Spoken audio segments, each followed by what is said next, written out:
பல்லடம் அருகே வாலிபரிடம் 3.5 பவுன் தங்கச்சங்கிலி வழிப்பறி செய்த திருநங்கைகள் கைது. கோவையைச் சேர்ந்தவர் மில்கி என்பவர் நேற்று இரவு சொந்த வேலை காரணமாக மோட்டார் சைக்கிளில் கோவையில் இருந்து பல்லடம் வந்துவிட்டு இரவு கோவை திரும்பி சென்று கொண்டிருந்தார். அப்போது பல்லடம் அருகே உள்ள ஆராக்குளம் பிரிவு என்ற இடத்தில் இரு திருநங்கைகள் இவரிடம் உதவி கேட்டு நிறுத்தியதாக கூறப்படுகிறது. இதையடுத்து வண்டியை நிறுத்திய மில்கியிடம் திருநங்கைகள் நைசாக பேச்சு கொடுத்து மறைவான இடத்திற்கு அழைத்து சென்று அவர் அணிந்திருந்த 3.5 பவுன் தங்கச்சங்கிலியை பறித்து கொண்டு மிரட்டி அவரை அனுப்பிவிட்டனர். இதுகுறித்து அவர் பல்லடம் போலீஸ் நிலையத்தில் புகார் அளித்தார்.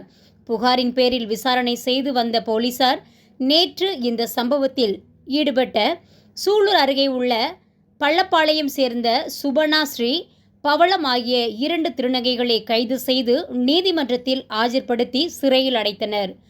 போலீசன் மீடியா செய்திக்காக செய்தி வாசிப்பாளர் ஆயிஷா.